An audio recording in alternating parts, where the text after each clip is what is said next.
Muy buenas tardes a todos. Mi nombre es Eduardo Salgado Loyo y me encuentro aquí para compartir con ustedes la ponencia sobre el artículo titulado La granulación de alimentos como medio sustentable y de supervivencia. Este artículo fue realizado por Eduardo Salgado Loyo como primer autor, Marco Antonio Cruz Gómez como primer coautor, José Alfredo Mejía Pérez como segundo coautor y Guillermo Flores Martínez como tercer coautor. Asimismo, todos los autores pertenecemos a la Facultad de Ingeniería de la Benemérita Universidad Autónoma de Puebla. Esta presentación abordará los siguientes elementos: introducción, metodología, metodología usada para la obtención del polvo de aguacate, técnicas de granulación húmeda, aglutinantes más comunes en la granulación húmeda, transformación de gránulos a pastillas de aguacate mediante una prensa de tabletas y conclusiones. Un estudio por parte de la ONU reveló que más de 820 millones de personas se acuestan habitualmente con hambre en el mundo. Por ende, la sostenibilidad del sistema alimentario debe ser un objetivo primordial a nivel mundial. Hoy en día, México es uno de los principales productores de aguacates mundialmente. Sin embargo, la producción de aguacate deshidratado en polvo podría ser una solución económica cuando la producción de esta fruta es más baja en el país, ya que la deshidratación del aguacate evita la oxidación de las grasas, la descomposición de los compuestos y por lo tanto no pierde sus principales propiedades nutrimentales. No obstante, la producción del aguacate deshidratado en polvo presentaría pérdidas económicas para sus fabricantes, ya que estos deben recurrir a expertos en nutrición para indicar la cantidad ideal a consumir de polvo de aguacate por comida. Por tal motivo, una alternativa para solucionar estos problemas podría ser la fabricación de pastillas sólidas de aguacate mediante la granulación y compactación del polvo deshidratado de esta fruta con base en las técnicas farmacéuticas utilizadas en la manufactura de formas sólidas de dosis oral. Esta investigación tiene un enfoque mixto, el cual aplica tecnologías cuantitativas y cualitativas a procesos sistemáticos, críticos y empíricos. Por un lado, la aplicación del método cuantitativo fue necesaria para el análisis de causa y efecto en procesos secuenciales con el fin de predecir una hipótesis. Por otro lado, esta investigación requiere un estudio no experimental y por ende fue necesario aplicar el método cualitativo. Como primer paso, se debe seleccionar un aguacate maduro. Después se separa el hueso y la cáscara de la pulpa del aguacate. Posteriormente se realiza la molienda de la pulpa de aguacate hasta obtener una pasta determinada. Como siguiente paso, la pasta debe pasar por un proceso de enfriamiento antes de la deshidratación. En esta etapa se debe utilizar una cámara de refrigeración con una temperatura de 1 a 5 grados centígrados durante una hora como mínimo para lograr un enfriamiento adecuado. Como último paso, la pasta de aguacate se deshidrata en un liofilizador bajo el principio de sublimación. Para esta experimentación, el tiempo de secado de la pasta de aguacate fue en intervalos de tiempos de 2 a 10 horas. La presión en la cámara de vacío del liofilizador debe ser menor que la atmosférica y la temperatura mínima del condensador del liofilizador debe ser de menos 40 grados centígrados.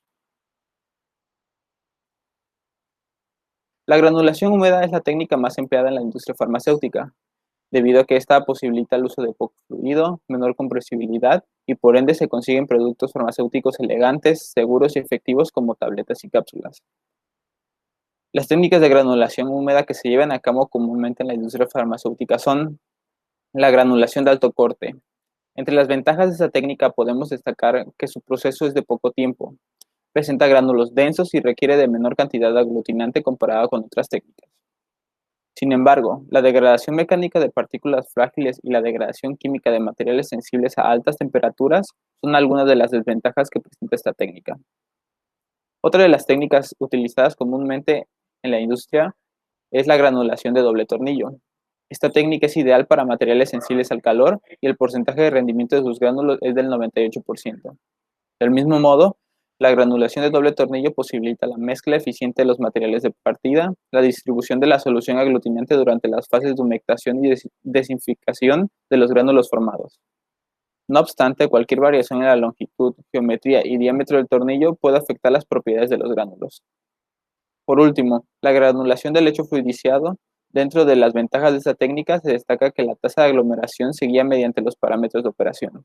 Por ejemplo, la velocidad de pulverización, la velocidad de fluidización, la posición de la boquilla y la presión del aire de atomización. Asimismo, La granulación del lecho fluidizado es adecuada para materiales sensibles al calor y el porcentaje de rendimiento de sus gránulos es del 99%. Sin embargo, requiere más solución líquida durante el proceso, lo que genera gránulos altamente porosos. En la granulación húmeda, el aglutinante adecuado debe poseer una capacidad de humectación de superficie adecuada, con la finalidad de asegurar una óptima adhesión y cohesión entre superficies interparticuladas en estado húmedo. Por lo tanto, el aglutinante ideal produce gránulos densos y uniformes con baja friabilidad y un alto grado de compactibilidad. En la industria farmacéutica, la hidroxipropilcelulosa, la metilcelulosa y povidona son tres de los aglutinantes más usados. Por tal motivo, en esta tabla se muestran algunas de sus características. La compresión de gránulos comienza cuando la mezcla granulada se introduce en el troquel. Del mismo modo, la etapa de dosificación se ajusta para conseguir la posición de dosificación. Posteriormente, el gránulo se bloquea entre los punzones durante la precompresión y la compresión principal hasta que se logra la expulsión de la tableta. Por tal motivo, en esta figura se muestra la compresión de los gránulos en una prensa rotatoria de tabletas Natoli BLP16, que fue la que se utilizó en este estudio. Bueno, como nuestras conclusiones, podemos destacar que durante el proceso de granulación del polvo de aguacate se requiere una técnica que pueda trabajar con materiales sensibles al calor, debido a que el polvo de esta fruta requiere parámetros específicos de temperatura de entre 20 y 35 grados centígrados para no perder sus nutrientes. Por tal motivo, la granulación de lecho fluidizado y la granulación de doble tornillo serían las técnicas de granulación indicadas para obtener gránulos de aguacate exitosos. Por un lado, la granulación del lecho fluidizado requiere bajos requerimientos de energía al secar los gránulos y esta técnica permite controlar los diversos parámetros de operación. Sin embargo, este proceso requiere más solución líquida para formar gránulos exitosos, lo que podría ocasionar gránulos más húmedos y por ende porosos. Por otro lado, los gránulos formados por la granulación de doble tornillo presentan mayor carga del principio activo del medicamento, pero el mecanismo de esta técnica es difícil de controlar, ya que cualquier variación en la longitud, geometría y diámetro del tornillo podría afectar las propiedades de los gránulos. Por lo tanto, en este estudio se propuso que la granulación del lecho fluidizado sería la técnica más adecuada para lograr gránulos exitosos de aguacate. Del mismo modo, el aglutinante más indicado para usar en la granulación del lecho fluidizado sería la povidona, debido a que este aglutinante puede ser usado con agua, solventes hidroalcohólicos y solventes orgánicos polares puros. El uso de povidona durante la granulación del lecho fluidizado sería excelente, ya que este aglutinante presenta grados de viscosidad ultra bajos y permite altas concentraciones de solución durante el proceso. Para esta exposición se utilizaron las siguientes referencias. Y bueno, muchísimas gracias por su atención.